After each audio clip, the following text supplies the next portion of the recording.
السلام علیکم. Welcome to classic entertainment channel. امید ہے آپ سب ٹھیک ٹھاک ہوں گے، خیر خیریت سے ہوں گے اور آپ کا دن بھی اچھا گزر رہا ہوگا. میں لے کر آئی ہوں کلاسک انٹرٹینمنٹ چینل پہ آپ سب کے لیے ناول میرے زخم پھر سے گلاب کر یہ ایپیسوڈ.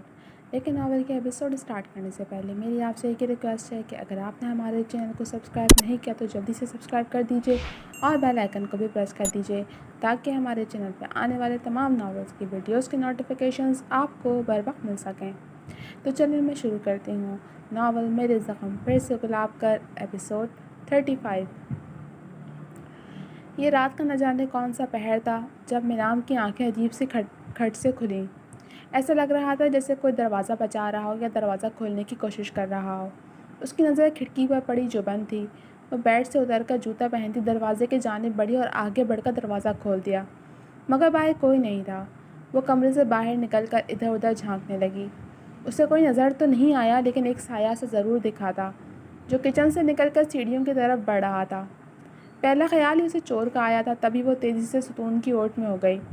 تو جو کوئی بھی تھا اب تیزی سے سیڑھیاں پھیلان کر اوپر آ چکا تھا. میرام نے اسے دیکھا تو خوف سے بے ساختہ ہاتھ منہ پر رکھا. وہ مکمل کالے لباس سے ملبوس ایک نقاب پوش شخص تھا جس کا چہرہ وہ دیکھ نہیں پائی تھی، لیکن اسے اپنی حرکت پر افسوس ضرور ہوا کہ وہ ستون کے پیچھے کیوں چھپی، پلٹ کر واپس کمرے میں کیوں نہیں گئی. جوں وہ نقاب پوش اوپر آ رہا تھا اس کا دل خوف سے پھٹنے کے قریب ہو رہا تھا. اچانک وہ نقاب پوش مڑا اور دوسری جانب سامنے کی طرف موجود کمرے کی طرف جانے لگا. میرام نے موقع غنیمت جانا اور تیزی سے ستون کے پیچھے سے نکل کر کمرے کی جانب بھاگی، مگر تبھی بدحواسی میں وہ کمرے کے باہر موجود گلدان سے جا ٹکرائی جو ٹیبل پر رکھا تھا. گلدان فرش پر گر کر ٹوٹا تو فضا میں ایک ارتعاش سا برپا ہوا. وہ نقاب پوش تیزی سے اس کی جانب مڑا اور پھر اس کی طرف بھاگا. میرام جو خوف سے ساکت سے ٹوٹے ہوئے گلدان کو دیکھ رہی تھی اس نقاب پوش کو اپنی طرف آتا دیکھ کر تیزی سے کمرے میں داخل ہوئی اور دروازہ بند کرنے لگی، مگر تبھی اس نقاب پوش نے تیزی سے اپنا پیر دروازے میں اٹکایا اور اس کے سوچنے سمجھنے سے بھی پہلے زور سے دروازے کو دھکیلا تو میرام سنبھل نہ پائی اور چیختی ہوئی پیچھے جا گری. اس کی چیخیں پورے کمرے میں گونج رہی تھیں اور ممکن تھا کہ باہر تک بھی جا رہی ہوں. وہ نقاب پوش تیزی سے اس کے قریب آتا اس کے منہ پر ہاتھ رکھ کر اس کی چیخ کو دبانے لگا، جب اچانک میرام کی نظر زمین پر پڑے کھلے ہوئے پین پر پڑی. اس نے تیزی سے وہ پین اٹھا کر اس کو نوک کی طرف سے اس نقاب پوش کے کندھے میں گھونپ دیا جس پر وہ بلبلا کر پیچھے کو ہٹا. میرام تیزی سے اٹھی اور ہانپتی کانپتی باہر کی جانب بھاگی جبکہ وہ نقاب پوش درد سے بلبلاتا ہوا اب بھی اس کے پیچھے جا رہا تھا. میرام چیختی ہوئی یاور مغل کو پکار رہی تھی جب اچانک ان کے کمرے کا دروازہ کھلا اور وہ حواس باختہ سے باہر آئے. ساتھ رمنا بیگم بھی تھیں. روتی ہوئی میرام کو دیکھ کر وہ مزید پریشان ہوئے تھے. کیا ہوا بیٹا؟ یاور مغل نے اس کو یوں روتا دیکھ کر پوچھا. رمنا بیگم پریشانی سے اس کا سر سہلاتی اسے گلے سے لگا چکی تھیں. میرام تو کچھ نہیں بولی لیکن انہیں ان کا جواب سیڑھیوں سے بھاگ کر آنے کی کوشش کرتے نقاب پوش کو دیکھ کر مل گیا. کون ہو تم؟ یاور مغل نے گرج کر پوچھتے اس کی طرف قدم بڑھائے، مگر وہ تیزی سے چاقو ان کے سامنے تان گیا جس پر وہ اپنی جگہ رک گئے. دور رہو مجھ سے. اتنا کہہ کر وہ چاقو ان کی طرف لہراتا تیزی سے باہر کی جانب بڑھا اور لاؤنج کا دروازہ کھول کر باہر نکل گیا. یاور مغل اس کے پیچھے گئے اور لاؤنج سے باہر نکلنے سے پہلے اسے دبوچ لیا لیکن وہ انہیں دھکا دے کر تیزی سے باہر نکل گیا. ماموں جان! میرام انہیں نیچے گرے دیکھ کر چیخ اٹھی. اس کے ساتھ ہی رمنا بیگم بھی ان کی جانب بڑھیں اور پھر ان کو سہارا دے کر صوفے پر لا بٹھایا. امن اور امان اپنے کمرے میں تھے. ان تک شاید یہ سارا شور پہنچا ہی نہیں تھا اور ویسے بھی وہ بچے تھے جو بے حد پکی نیند سوتے تھے. پریشان مت ہو، میرے خیال سے وہ چوری کی نیت سے آیا تھا. رمنا بیگم نے یاور مغل کو گہرے گہرے سانس بھرتے دیکھ کر تسلی دی جبکہ میرام خود کو سنبھال کر تیزی سے کچن سے ان کے لیے پانی لینے چلی گئی تھی. چور نہیں لگا وہ مجھے. چور ہوتا تو بھاگتا نہیں بلکہ چوری کر کے جاتا، یاور مغل نے نفی میں سر ہلا کر کہا. وہ چور تھا بھی نہیں ماموں جان، وہ مجھے مارنے آیا تھا. اس نے میرا گلا دبانے کی کوشش کی مگر کیوں؟ میرام ان کو پانی کا گلاس دیتی گھبرائی سی بولی. تم فکر مت کرو، وہ یقیناً چور ہی ہوگا. تمہیں جاگتا دیکھ کر تمہیں مارنے کے لیے لپکا ہوگا. یاور مغل نے اسے تسلی دینے کو اپنی کہی بات کی نفی کی. ہاں ایسی ہی بات ہوگی، اور جب اس نے دیکھا کہ اب اس کا کام نہیں بنا تو وہ چلا گیا. تم فکر مت کرو، تمہارے ماموں چوکیدار کی اچھے سے خبر لیتے ہیں. تم جا کر آرام کرو اور بے فکر ہو کر سو جاؤ۔ رمنا بیگم نے اس کے بکھرے بال سنبھال کر تسلی دی تو وہ سر ہلا کر ان کو شب بخیر بول کر کمرے میں چلی گئی۔ کیا آپ کو سچ میں کوئی حملہ آور لگا؟ میرام کے جاتے ہی رمنا بیگم نے فکر مندی سے پوچھا۔ ہاں، وہ حملہ آور ہی تھا، ورنہ یوں ہی یہاں سے جاتا نہیں۔ میرام یہاں محفوظ نہیں ہے، اس کی جان کو خطرہ ہے اور میں اکیلا اس کی حفاظت نہیں کر سکوں گا، اور اس کا جو ایکسیڈنٹ ہوا وہ بھی میرے خیال سے پری پلانٹڈ تھا۔ میں نے اس کے لیے ایک فیصلہ لیا ہے اور میرے خیال سے وہی اس کے لیے بہترین ہے۔ یاور مغل نے پرسوچ انداز میں کہا تو وہ سوالیہ انداز میں انہیں دیکھنے لگیں، جس پر وہ انہیں اپنے فیصلے کے بارے میں بتانے لگے، جس پر وہ مزید پریشان ہو گئیں کہ نہ جانے میرام مانتی ہے یا نہیں۔ یہ صبح کا وقت تھا جب رانیہ کی آنکھ کھلی۔ آنکھ کھلتے ہی پہلی نگاہ اس کی میمون پر پڑی تھی جو پرسکون سو رہا تھا۔ اس نے گھڑی پر وقت دیکھا تو 7 بج چکے تھے۔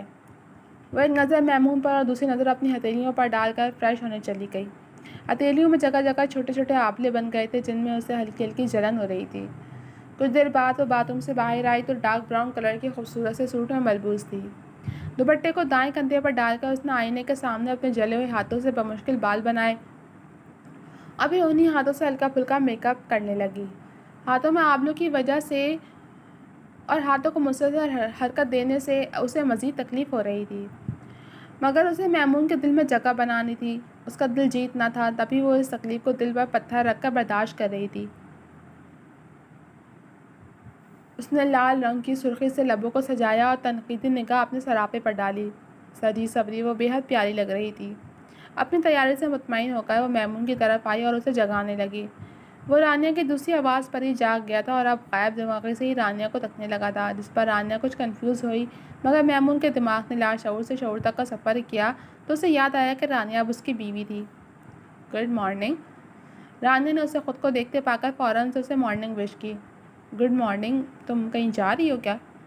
میمون نے سیدھے ہو کر بیٹھتے ہوئے سوال کیا۔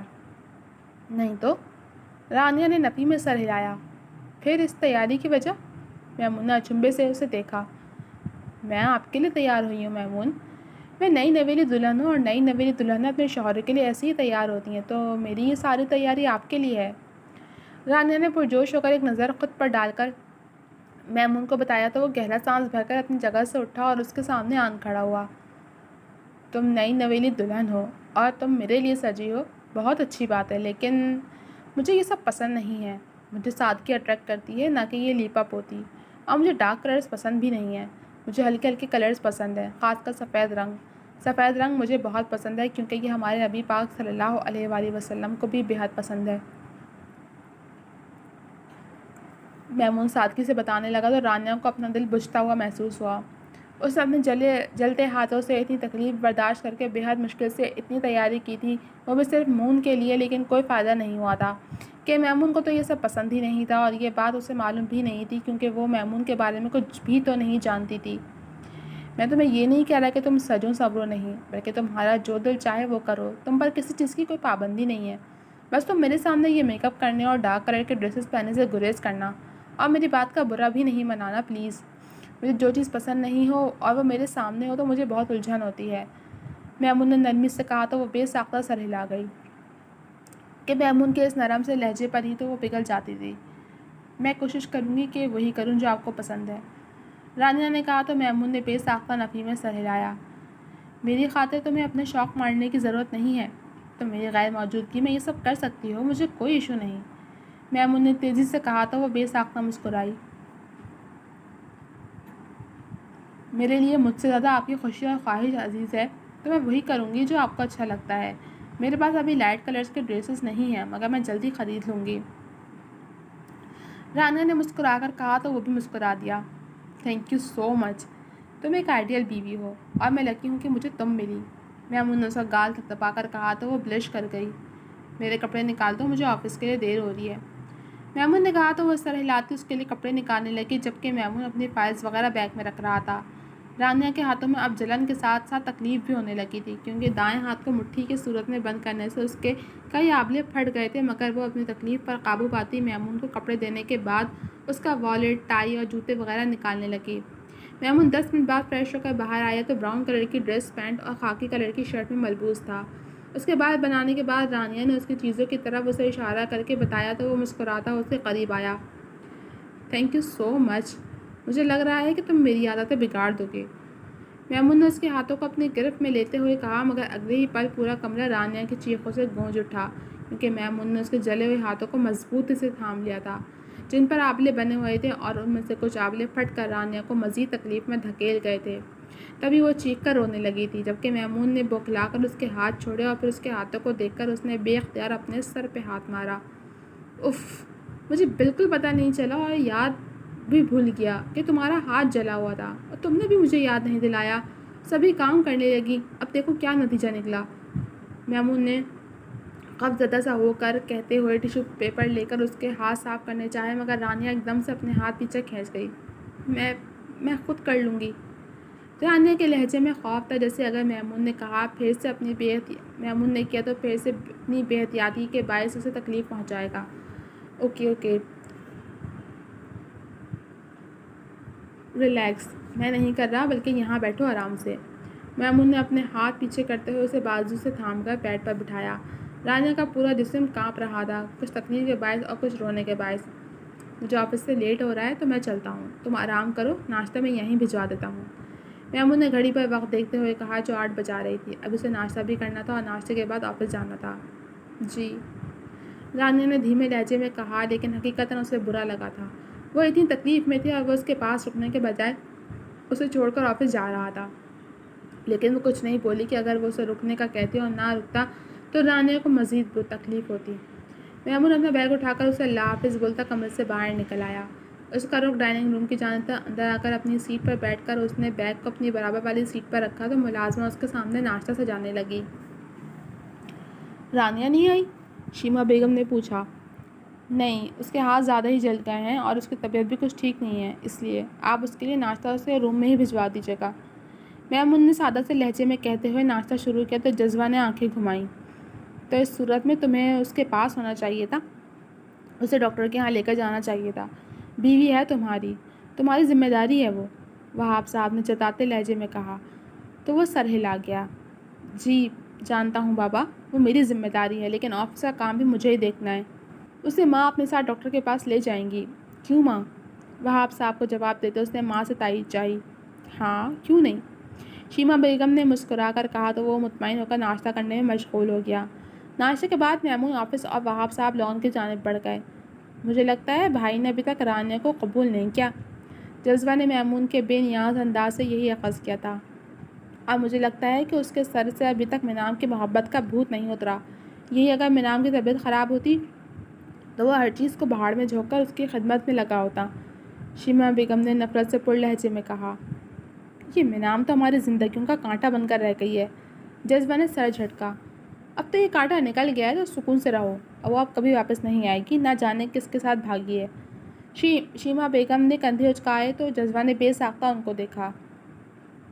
وہ واپس آ بھی سکتی ہے، اس نے جائیداد صرف چھوڑی ہے، باقاعدہ طور پر ہمارے نام نہیں کی، اور وہ ہماری ہی یونیورسٹی میں ایڈمیشن لے چکی ہے، جذبہ نے بتایا تو شیما بیگم کو حیرت کا جھٹکا لگا۔ اس نے پڑھائی شروع کر دی اور تمہاری یونیورسٹی میں ایڈمیشن بھی لے لیا؟ ایسا کون سا عاشق پیدا ہو گیا اس کا جو اس کے لیے یہ سب کر رہا ہے؟ شیما بیگم نے حیرت سے استفسار کیا۔ پتہ نہیں، لیکن وہ روز ایک کار میں یونیورسٹی آتی جاتی ہے، ساتھ ڈرائیور بھی ہوتا ہے۔ لگتا تو یہی ہے کہ اس نے لمبا ہاتھ مارا ہے، لیکن اسے ہماری یونیورسٹی میں نہیں ہونا چاہیے، میں اسے اپنے آس پاس برداشت نہیں کر سکتی۔ جذبہ نے تلخ لہجے میں کہا، تم بس اس سے دور رہنا، ہمارا اس سے کوئی لینا دینا ہی نہیں تو تعلق رکھنے کا کیا فائدہ؟ شیما بیگم نے سر جھٹکتے ہوئے کہا، لینا دینا ہے مام، وہ میرے ملحان کو مجھ سے چھیننا چاہتی ہے، میمون بھائی کو، المیر کو اور اس نئے عاشق کو اپنے جال میں پھنسا کر اس کا دل نہیں بھرا جو وہ ملحان کو اپنی اداؤں کے جال میں پھنسا رہی ہے۔ جذبہ نے بے چین ہوتے ہوئے کہا تو شیما بیگم کو حیرت کا ایک اور جھٹکا لگا۔ ملحان؟ تم پسند کرتی ہو اسے؟ شیما بیگم نے حیرت سے استفسار کیا۔ ہاں، اور آپ ڈیڈ سے بات کیجیے گا کہ وہ میرے لیے ملحان کے ڈیڈ سے بات کریں، میں ملحان کو کسی قیمت پر کسی اور کا نہیں ہونے دوں گی، جذبہ نے جنونی انداز میں کہا۔ تم فکر مت کرو، میں تمہارے ڈیڈ سے بات کروں گی۔ یہ بتاؤ تم منام سے ملی تھی کیا؟